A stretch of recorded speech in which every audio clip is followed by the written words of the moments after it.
weirdly, what's happening to the economy is a little bit like what happens to the humans who are getting COVID-19. And of course, that's the trigger that has knocked the economy for six. So with the disease, one of the things that kills you is not the disease itself, but the fact that your body's immune system starts attacking the disease and it ends up attacking itself.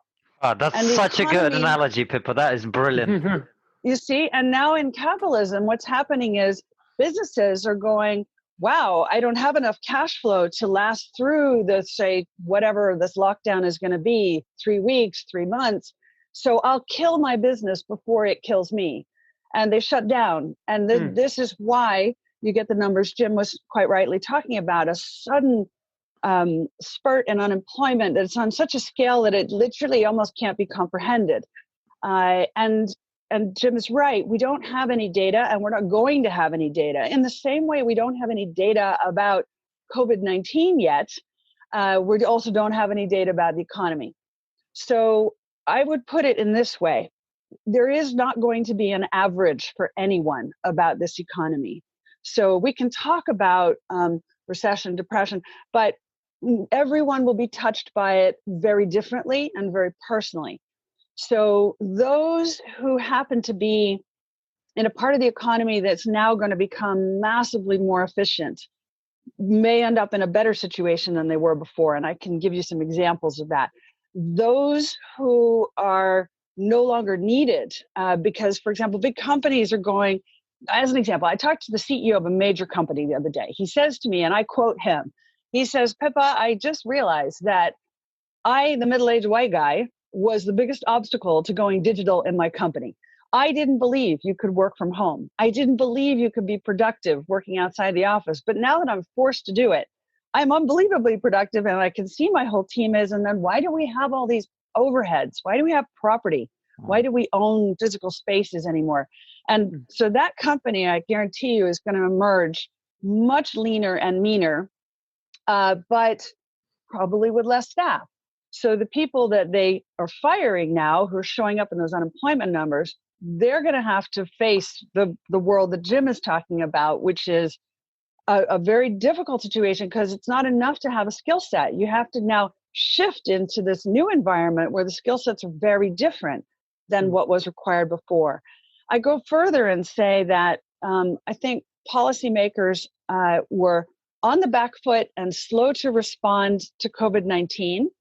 And now they're doing the same thing with the economy because of their belief system. And their belief system is, number one, that you can put the economy in snooze mode. It's just like an alarm. You just hit that little snooze mode button and everything stops for whatever length of time, and then you're just going to turn it back on again.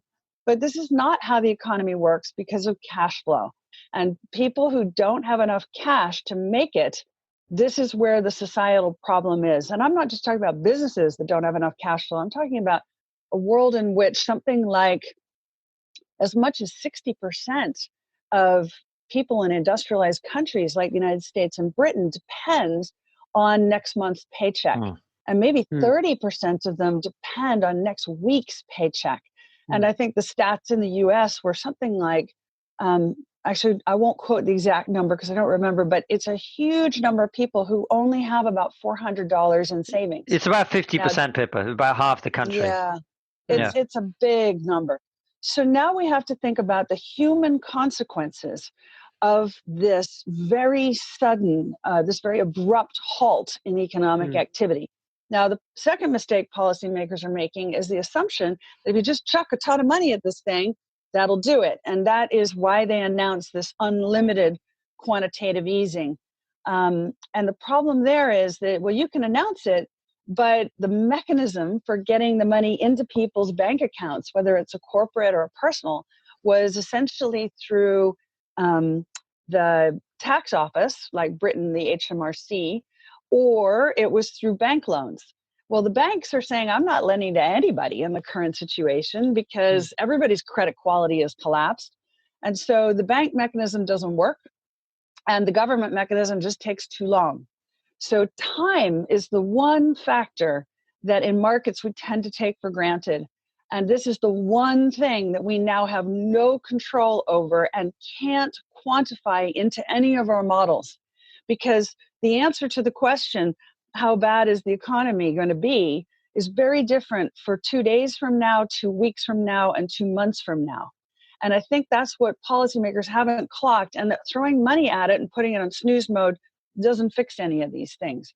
So in conclusion, what I'd say is that one can fall into a sense of being so awestruck by the severity of what's happened that they can't think straight. You're just in a place of total fear.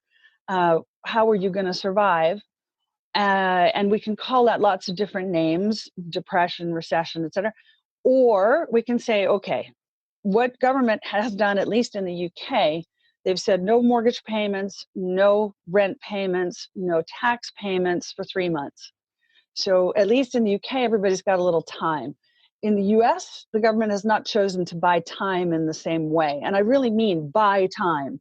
And this is maybe the thing to think about. So for those who now have a bit of time to think about this, this is a little bit of a gift as well, because we don't often get time to think about how we're going to manage our future. And I see ways in which we can begin to identify where are the new opportunities going to be. So just like in the 1920s and 30s, what you did in the 20s is not what you did in the 30s.